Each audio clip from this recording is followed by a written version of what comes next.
Hello, this is LOL. I didn't mean for just my middle finger to show in the silhouette. I left it like that out of laziness, and it ended up being the middle finger.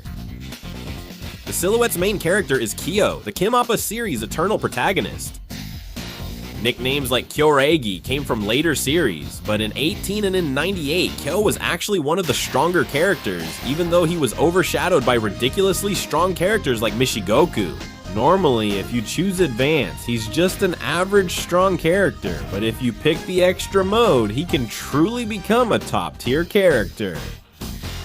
Let's take a closer look at the eternal main character, Kyo Kusanagi. Now, the eternal main character. This is the far A of the basic moves, and it's surprisingly good at stopping hops. The attack hitbox comes out so big that you won't even remember the crazy hurt boxes from 2002. Since the hurt box is above the attack hitbox, it's hard to use against regular jumps, but it's good against hops. You can cancel it and follow with a shoryuken on a counter hit, but it's hard to do unless you're specifically trying for it. This is a close A that has fast startup frames, is advantageous on hit, and can also be cancelled. The only special move you can cancel a normal into is Demon Flame. Additionally, it's a basic move that can force a close C to connect on hit. You can use it for short move shiki combos like this, but honestly, there are some drawbacks. The attack's hitbox is too high to hit opponents in a low crouch. For shorter opponents, this basic move is completely useless. Essential move, crouching A. It's an active attack. Startup and frame advantage match close A, but as a low attack, it doesn't whiff because of its hitbox. It's better to use crouching A instead of close A. However, crouching A is rarely used alone. It's usually done after crouching B and can be forced into close C. You can force a link with close C, but crouching B is more effective, so there's not much reason to do that. Usually, 88 Shiki is often used as a combo ender. Among the basic moves with effective zoning, far B is the best. Used well, short-range characters can really get bullied by it. It's a simple move with an honest hitbox, making the attack and hurtbox nearly identical in size. You can easily poke at them even from a distance. Earlier, I said it's honest based on the hitbox. In the case of characters with unfair hitboxes, there's just no way to win against them. It means you can also effectively control your opponent. It's fine since the character focuses on rush attacks. If you use it well, close B is a really stylish normal. It's close B. Among Q's close range normals, this one has the slowest startup, but it has unique properties, but they feature unique properties. Although it appears to be a standing hit, the hitbox is actually a low attack. Despite being a unique basic move, it can still be cancelled. You can also use it as a performance move by placing it between low pokes to zone. Also, it's a basic move that you can surprisingly use for rapid hits as well. Another zoning poke can also be used starting from close B. This is Q's quick basic move, close B. It activates fast and gives a big frame advantage. It's used so often that you could say it's Q's main basic move. It starts with dealing decent damage with a really simple and easy command, and even allows for crazy combos by forcing a link with close C at close range. Its performance is just insane. The best option is the discharge using anti-grab B, which is easy to use with a little practice. With pre-input combos, anyone can use it by practicing. Anti-grab B is simple if you exploit that it can't be cancelled. Since crouching B and anti-grab B reduce your hitbox when activated, if your opponent doesn't cover the low, you'll get hit like this and take Q's merciless combo damage. Many players, not just me, who use crouching anti-grab B as an anti-air with Hayo have probably been beaten by Q. It's the best crouching B with everything you want. This is the far C normal that really never shines because its startup is so slow. The hitbox is nicely designed, but the slow startup is a huge drawback. Even though Shermie's CD attack is pretty good, I don't think this one is it. Even if the close range attack doesn't trigger, you can cancel it, so all moves land. You can also land a clean hit with the command throw, but I doubt anyone would purposely use it like that. The close range attack is Q's main basic move and has a very fast startup frame. It's so fast that most opponents get hit even if they press their button simultaneously. If you press the C and C buttons with Yuri, you'll dominate with powerful frames like this. However, the only exception is Saiju, the father of fathers, whose move is 1 frame faster, so you can't win against him. Other than this, only Kampan Shiju's long signboard move with a 2-frame gap can tie. The crouching C uppercut is a basic anti-air, ideal for countering share shots.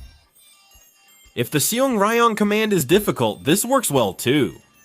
That doesn't mean it's overpowered, but it's good for taking down enemies at high altitude. I mostly use this anti-air with Kyoho, and unless the opponents are very skilled, they love it. Usually moves that start with a crouching command work well as combo starters for Kyoho. If quick pokes are hard to ignore, use crouching C to land a hit. Just enter it exactly as described above. You can also do it after a jump attack. The startup frames are only 1 frame slower than crouching B, so it's fine. Really, it's totally fine.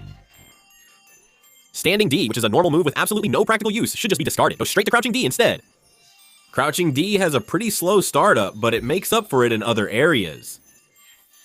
First of all, crouching B is an active startup move. I mentioned earlier that its hurt box gets lower. However, it doesn't get low enough to dodge Takuma's projectile. On the other hand, crouching D gets completely low and goes right under projectiles. The hitbox is quite impressive, so it's good for poking and keeping your distance from far away. Since crouching D is a normal move cancelable into specials, you can poke and then approach with it. Forget about jump A, which is pretty much useless, and go straight for B. Among Kyo's jumping normals, this one has the fastest startup frames. What's really crazy about this is that not only is the startup fast, but the hitbox is also pretty good, so you might end up throwing out a move that neither you nor your opponent expected. Using it while hopping over a standing opponent makes it impossible to tell which way it'll hit. I'm using it intentionally now since the opponent isn't moving, but in a real game it's hard to react to. This is the so-called 7 kick attack, an air-to-air vertical super jump B. The only drawback is that the active frames are short, but the hitbox is insane. Most characters would struggle to break through it since the hurt box is far back. It's a surprisingly useful jump C against big-bodied characters. Of course, it's not bad for regular rushdown either, but against big-bodied characters, it often results in a cross-up. If you press C just before you feel like you're about to cross over, most big-bodied opponents will get hit. In this case, if you mix in some heaviness with your attacks, you can deal a bit more damage. After a heavy attack, you can dash attack, but with the strong version, only the dash attack lands. It's possible because the strong attack is 2 frames faster. If you want a direct fight without worrying about stamina, Jump D is a good option. Even in previous titles, the hitbox on Jump D was crazy, and it's still really good here. It's not bad to go in deep, but as you can see from the hitbox, hitting below the knee is the best. You can hit crouching opponents somewhat, but it's a bit hard. As I mentioned about the hitbox and the knee, hitting below the knee can easily beat basic anti-air moves. If your Jump D is blocked at max range, that's also an opportunity. Here you get the perfect distance for a hyper hop Narak to cross up and hit as a reverse guard. Using Jump D effectively lets you pressure your opponent easily. It's a great basic move. No one can complain if you use it as your main move. Narak is a special move that also works as a main air-to-ground tool. It's a special move that's quite good for applying pressure, and when you activate it, it's 4 frames faster than D. You can use it in the main stance and even while backdashing to escape. It's so fast that seeing it hit and run is really annoying. As you may know, the reverse guard judgment is also generous. You can use the double sweep too, but that's something only experts use in-game. We can't do it. Using the sweep after a back grab in the corner can really drive people crazy, even with the sweep. This way, you make your opponent so confused that they don't know how to guard. If this character uses it after rolling, you can hit with a backdash sweep or similar moves. This combo route doesn't work on smaller characters, but it's still useful because this character's bug makes it hard to tell if it's a cross-up, low, or mid-attack. If you use this a few times and show how it works, they'll guard differently, but you can still hit them without rolling over. This is Cure's signature anti-air move, Ghost Ride. As an anti-air move, it's an excellent technique. As long as you don't mess up the timing, it's the best shield.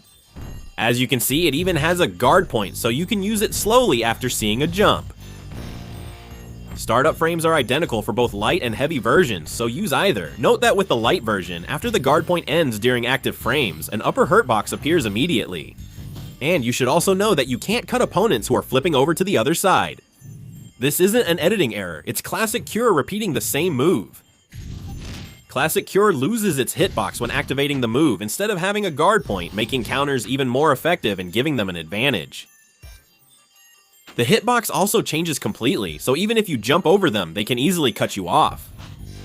The strongest ghost possession was actually held by Classic Cure.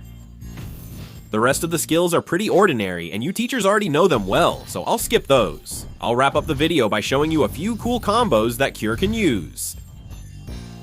Lichigok is just so overpowered, but 98 Cure's performance is excellent.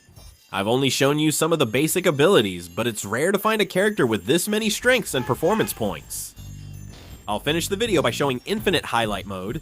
I'd really appreciate it if you could subscribe, like, and leave a comment. I spent nearly a whole day trying to do the Nara combo. It's impressive when you use it in real matches.